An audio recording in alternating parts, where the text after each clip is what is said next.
है ना जी, हल मौजूद है ना जी। नहीं मौजूद। अमेरिका क्यों नहीं मौजूद है?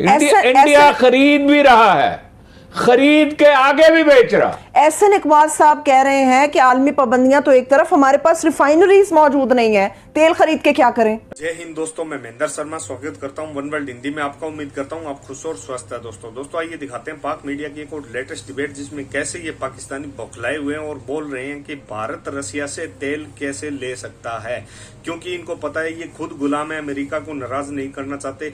अगर इन्होंने रसिया से तेल लिया तो कहीं ना कहीं अमेरिका इनको डांट फटकार लगाएगा और जो भीख अमेरिका देता है वो इनको नहीं मिलेगी। तो आज पाकिस्तान दोहरे मापदंड में फंस चुका है और कोई भी डिसीजन अपना ले नहीं सकता, क्योंकि ये खुद एग्री कर रहे हैं कि अगर हम रसिया से तेल लेते हैं तो 30 से 40% तक सस्ता तेल हमें मिल जाएगा, जबकि हमारी औकात नहीं है कि हम उनसे डायरेक्ट तेल ले लें और अमेरिका इस ओर नजर न रखे और या फिर हमें डांटे ना अमेरिका। तो कहीं ना कहीं आज भारत के बढ़ते हुए प्रभाव की वजह से ये पाकिस्तानी इतने बौखला गए हैं कि आज अपने डिबेट में भी डिस्कशन कर रहे हैं और उदाहरण पेश कर रहे हैं कि कैसे भारत अपने डिप्लोमेसी के दम पे हर कुछ डिसीजन ले लेता है और हर समय अपने लोगों के लिए कुछ भी करने को तैयार रहता है, जबकि किसी का दबाव नहीं सहन करता है। तो दोस्तों देखिए डिबेट और कमेंट में अपनी प्रतिक्रिया जरूर दें। लास्ट में आपसे रिक्वेस्ट करूंगा, चैनल पर नए हैं तो चैनल को सबसे पहले सब्सक्राइब करें, लाइक शेयर कमेंट जरूर करें। दोस्तों जय हिंद, वंदे मातरम, भारत माता की जय। दोस्तों है ना जी, हल मौजूद है ना जी।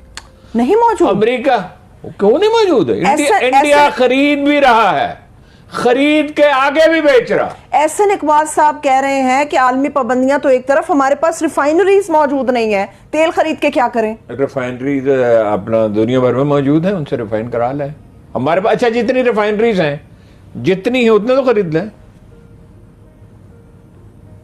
मैं रहता था जहां मेरे घर के पास रिफाइनरी थी। अच्छा, हाँ, रिफाइनरीज तो है, जितनी है उतनी तो खरीद लेना। यही है ना शोबदाबाजी, धोखाधड़ी, चकमा देना लोगों को। ये अच्छा, फिर रूस ये क्यों नहीं कह सकते कि आप रिफाइन करके बेचें? क्यों नहीं कह सकते? चीन जाता है तेल, वहां 10 रुपए का फर्क पड़ जाएगा। अव्वल तो इतना नहीं पड़ेगा, वो बारी जहाज में उस पर इतना थोड़ी फर्क पड़ता है। लेकिन चलिए आपकी 30% या 20% की बचत हो जाती। 20% बचत कोई थोड़ी बचत होती है। 20 बिलियन में से $2 बिलियन अगर बच गए, ये मामूली बचत नहीं, है। बहुत ज्यादा बचत है, ये इसका फायदा होगा। जिसकी वजह से ये पूरा मसला खड़ा हो गया है हारून साहब, वो मुआहिदा जिसपे आप बिलावल साहब के ऊपर तनकीद कर रहे हैं, वो कहते हैं कि ये IMF के साथ एग्रीमेंट इमरान खान साहब ने किया। शहबाज शरीफ साहब कहते हैं मैं आवाम के सामने ले आऊंगा, ये लाएं डॉक्यूमेंट्स, लाएं, पब्लिक कर दूंगा। लाएं डॉक्यूमेंट्स लाएं, हम मान लेंगे। लाएं ना, लाऊंगा।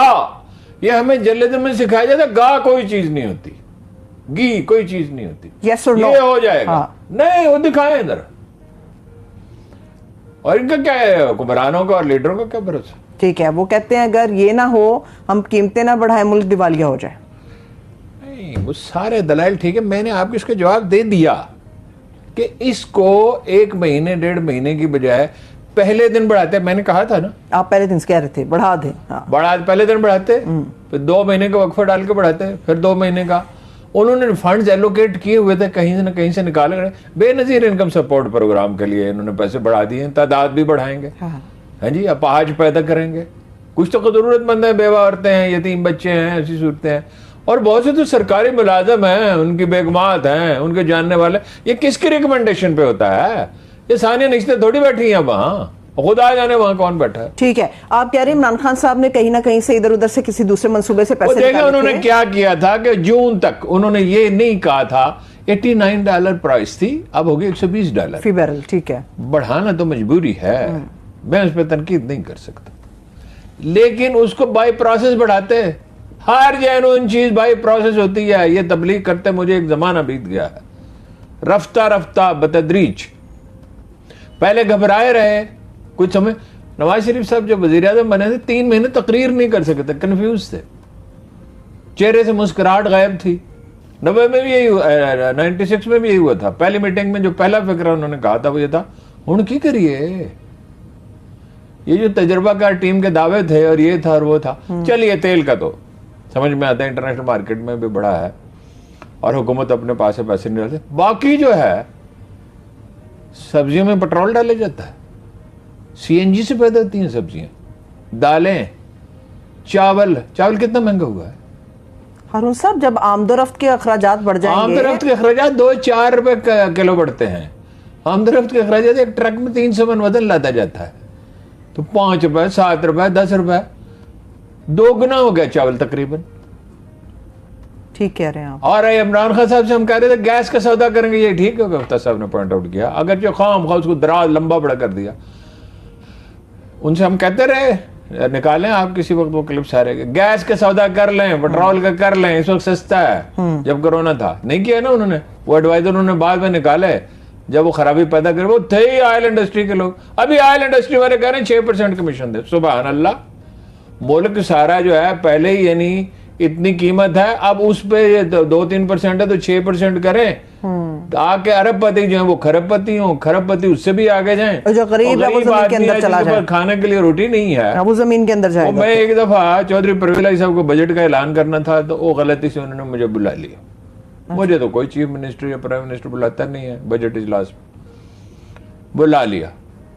मैंने ड्राइवर से पूछा क्या हाल है, वफाकी बजट आ चुका था, सूबे का आना था। अच्छा, उसने कहा चटनी से रोटी खाते हैं, अब अंदेशा है चटनी भी छूट जाएगी। चुनाचे मैं और भी लोगों से पूछा, ले उस पर कॉलम लिख दिया।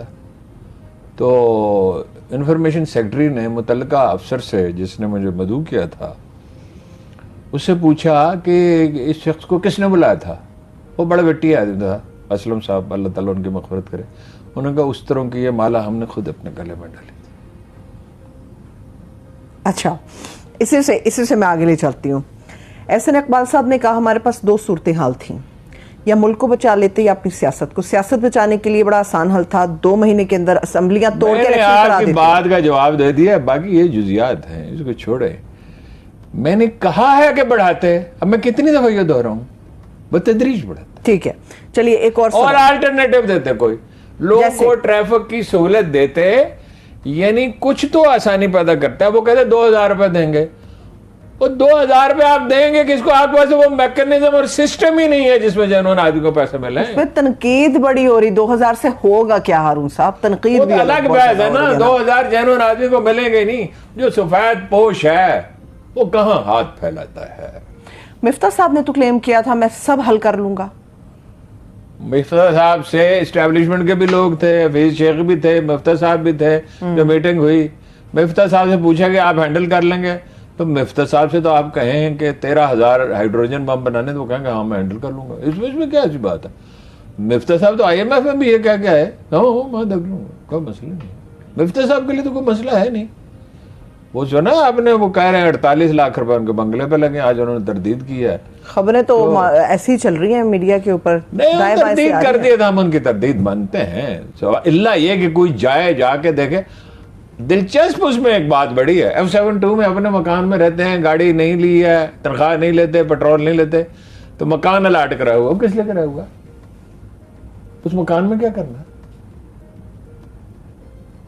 आपको पता है? He is a child. चलिए अरुण साहब, इधर तो तरदीद भी आ गई है, उधर नहीं हम मानते हैं 7 करोड़ खर्च हो गया, उनको जिम्मेदार करार। हाँ, 7 करोड़ की तरदीद नहीं अभी तक आई अरुण साहब। ठीक है, आएगी नहीं, आनी होती तो अब तक आ चुकी होती। शहबाज शरीफ सब पैसे इस तरह जाया करते हैं जैसे अमीर आदमी कोई फौत हो जाए, उसकी औलाद हो और खरबों रुपए पड़े हों और उनको खाने के लिए न दिया गया हो, तो वो लुटाते हैं। मुल्क की दौलत शहबाज शरीफ जिस बेदर्दी से, और उनके भाई साहब भी जिस तरह लुटाते हैं, उसकी कोई मिसाल ही नहीं। इन्हीं के दौर में अभी चंद दिन पहले इक्तिसादी जायजा सर्वे आया है हारून साहब, और उसमें क्लेम वही सारे हैं जो इमरान खान साहब करते रहे। फिर मरियम साहब किस बात पर कहती हैं कि मईशत के साथ खिलवाड़ किया 4 साल इमरान खान साहब ने? इसका मैं क्यों जवाब दूं? एक बेकार बेमनी सवाल का। 5.9% शहरी तरक्की नवाज शरीफ के किसी दौर में कभी किसी साल में नहीं थी। ठीक है, चलिए एक और सवाल का जवाब दे दीजिए। इमरान खान साहब कौन सा धमाका करने वाले हैं? नहीं मुझे नहीं पता, लेकिन इमरान खान साहब का एक मसला है, धमकाए रखते हैं, डरा के रखते हैं, धमकाए रखते हैं। बात यह है कि वो कहते बताऊंगा नहीं, ये सवाल ही नहीं पैदा होता कि पता ना हो IB को, एस्टेब्लिशमेंट को, नून लीग को। उनके तो दफ्तर में रोज में ऐसे चेहरे, जब मैं जाता हूं ऐसे चेहरे मुझे नजर आते हैं जिनके ऊपर लिखा होता है कि हम जासूस हैं, हम मुखबर हैं। दो ऐसे आदमी इमरान खान साहब ने 2013 के इलेक्शन के बाद उनके लोगों ने कराची में एहतजाज किया, धांधली हुई। ठीक। 2013 में तो धांधली एमक्यूएम ने तो ऐसी की थी। एमक्यूएम तो वो धांधली करती थी ना कि दुनिया की तारीख में मिसाल ही नहीं। 10,000 वोट पड़ते थे, 2 लाख निकलते थे। वो एमक्यूएम पुरानी, ये नहीं। तो मुझे एक मुतल्लका आदमी ने, जो मेरा दोस्त था, जो अब रिटायर हो चुका है, जिसके पास सारी वो होती थी, इंटेलिजेंस रिपोर्ट होती थी, कराची में जो बड़ी खूरजी हो रही थी, तो हर रोज हर जगह से रिपोर्ट। उसने कहा ये 2 आदमी हैं, ये इनके 2 ये नाम हैं, ये एमक्यूएम के अहदेदार हैं, पीटीआई हैं, एमक्यूएम के पीटीआई में शामिल हुए हैं। इन्होंने 2 तलवार चौक पे फायरिंग की और इल्जाम उसका पीटीआई पे आया। अच्छा। टेल इमरान खान। मैंने कहा, और उनका खैर खा था कि भाई खाम खा बेचारे के साथ। मैंने टीवी पे कहा, मुझे न खान साहब ने फोन किया, न पार्टी के किसी आदमी ने फोन किया, इसका मतलब है मुमकिन है वो भी पीटीआई में हो।